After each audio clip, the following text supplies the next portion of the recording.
Hello, and welcome back to the Maybe I Can podcast. I'm your host, Debbie Weiss, and thank you so much for joining me today. I don't know about you, but I find it just incredible how life sometimes feels like a series of coincidences. Let me explain. So, last week, we talked about reflecting back on our year, not looking at it as a way to measure our accomplishments, our productivity, but instead reflecting back and realizing just how much we've grown and celebrating that.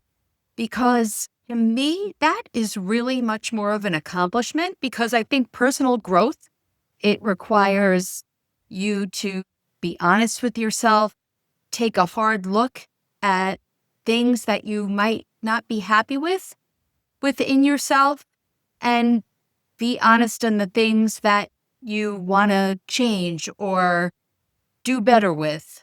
It's a little more difficult. And making those changes, I think, are more difficult because we've been conditioned for years, depending upon how old you are, decades, even if you're only 25 years old, that's 25 years that you've been conditioned to think and act about yourself and the world a certain way. And so changing that does not happen overnight. So first of all, kudos to you because I don't think that you'd be listening to this podcast unless you were already on that journey, unless you already realize that, hey, something's got to give and I'm not sure what it is. So let me listen to this woman who's 62 years old and who has walked the walk and been where I am. Okay, so that was last week's episode. And then today, which I'm actually, if you're watching on YouTube, I'm wearing my Santa sweater and my Santa earrings. It is actually Christmas Day.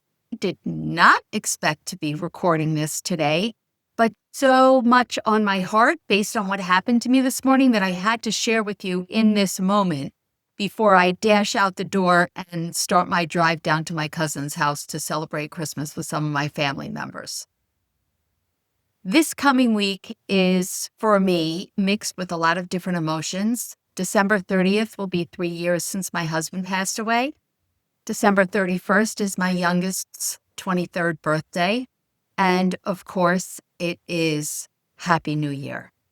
And so all of these things combined, and they all really elicit such different emotions, right?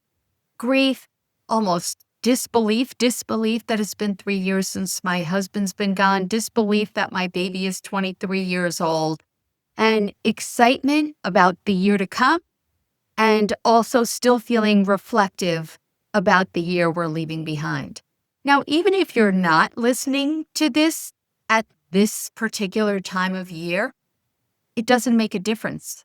These lessons can always be applied. I think that we're short-sighted to be reflective only on these type of occasions or holidays, be it New Year's, be it your birthday. You know, for me, my birthday, I think is a time where I feel a bit more reflective than this time of year, as reflective as far as taking a hard look at myself and what has happened in the last year. All right, so let me bring you up to speed. So this morning, I was journaling, as I do. Not every day. I'd like to do it every day. I haven't figured out yet or been able to fit it into my schedule every day. That's where I am, and I'm good with it. So I finished my journaling for today, and then I remembered that I had been listening to an audiobook a couple days ago, and they were talking about journaling.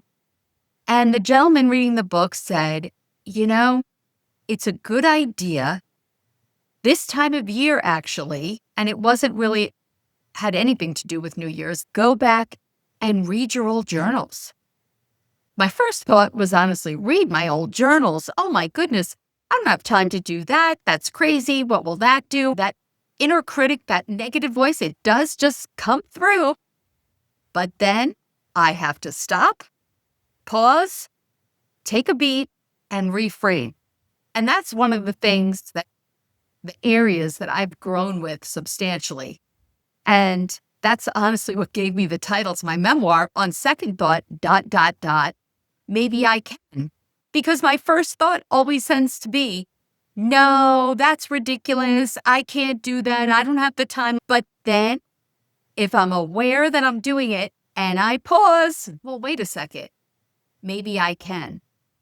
So coincidentally, I got to the end of the notebook that I was using, my Sprinkle of Thoughts notebook. I actually got to the last page and I was about to put the finished notebook in the drawer with the rest of the notebooks that I've accumulated over the years. And I remembered that message. And so I decided, let me just take a look. What date did this journal start? And I opened it up and I read the first entry. And boy, it hit me between both eyes. This was clearly a message that I was meant to hear now.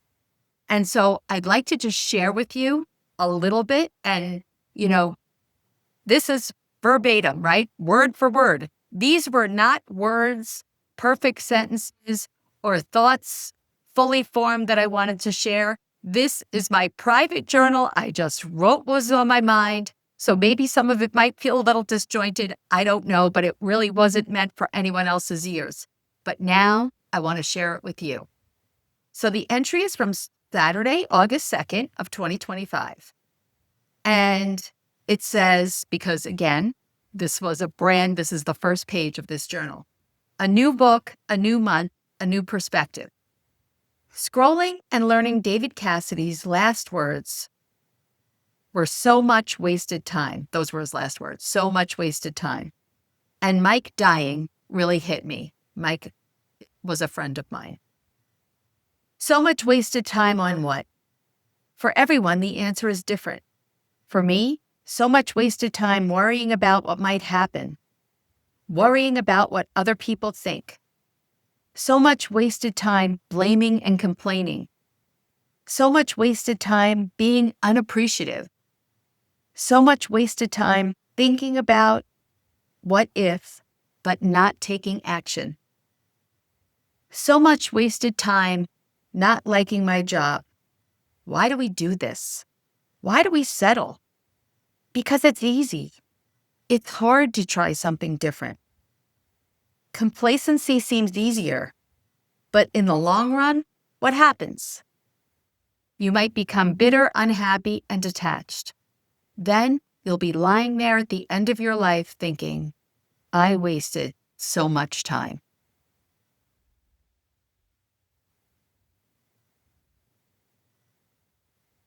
That hit a nerve with you? Do you see yourself in any of those words? Hear yourself in any of those words that I shared? Because that's how I was feeling.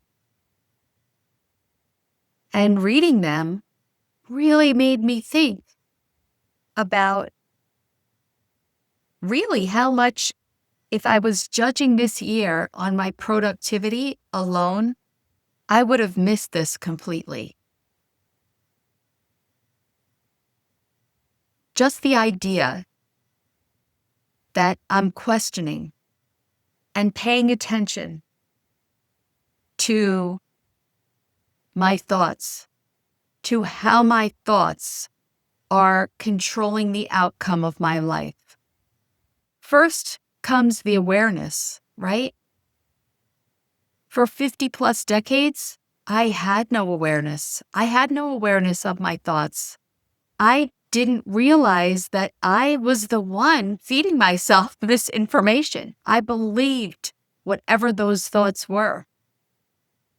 And boy, I'm actually really proud of myself reflecting now and seeing that I was wasting so much time worrying about things that might never happen, that really don't make a difference, that don't move me forward. Wow, how did I become this person? you don't realize how much you're growing in the moment, right? I think it's just like everything else. I equate it to looking at my kids when they were young and seeing them every day. And you see someone every day and you don't notice. You only notice when you look back at pictures and then you look at them now. As a matter of fact, last night, I went a little bit down a rabbit hole of memory lane photos. It was Christmas Eve, and this was the first time in a long time that I wasn't with family friends on Christmas Eve. And I wound up going through all of these old photos with my friends and my family members and loved ones who are no longer with us, and putting myself back in that time and looking at my kids. And I have to say, I felt a little melancholy on one hand, but then on the other hand, I thought, look at my kids now and look at me now. I want to look forward. I don't want to waste the time looking back and thinking, I wish I could jump back into that moment in time. I think all of us wish that we could jump back into moments of time that were incredibly joyful or with those family members who are no longer with us. But we have those memories. We're here, right? And our family members, they want us to look forward and to live in the present moment, not in the past. That doesn't mean that we can't cherish our memories. I think that we absolutely should. But this type of reflection really showed me, wow, how much I've grown. I would have gotten myself pretty darn depressed. And I would have, in my own mind, gone down a rabbit hole of why things aren't good and wishing that things could be different. Thinking, what if? And I'm not doing that anymore. And that is growth. And I would never have recognized it unless I was aware, I was open, and I listened to the whispers that the universe was telling me, because I read that book at just the time that I was finishing this journal that paused me to go back and read from Saturday, August 2nd. I had no idea. It's amazing. Growth does not announce itself. I think I got off track before when I was talking about how we live with our loved ones day to day and we don't notice how much they're physically growing or changing because we're in it in the day to day. And it's the same thing with recognizing our own growth. Doesn't necessarily have to talk about physical growth, but our own internal growth. It's very hard to notice until we reflect, until we give ourselves that opportunity to see how far we've come and to be grateful and measure that personal growth. Doing these things, revisiting old journals, memories, think about where you were. Where was your headspace? Forget looking at what you looked like and you looked younger, or maybe you were thinner or what. Stop with that judging. It's not about that. Think about the person that you were. The person, not your body, not your outward appearance, inside your person. Who were you then? And who are you now? And reflect on really how far you've come. I am sure that it is inspiring because I know that you are growing personally. You're growing on the inside where it makes a difference.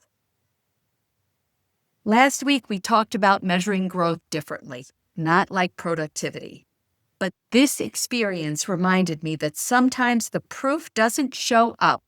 And for me, this Christmas morning was me slowing down enough to see it. I closed that notebook thinking that for some reason, today, I needed to hear this. And maybe if you're listening, there's something your past self already lived or learned that you're ready to hear too. So, as this year comes to a close, maybe the most important thing isn't what comes next, it's noticing how far you've already come. Thank you for listening, my friend, and I'll see you next week.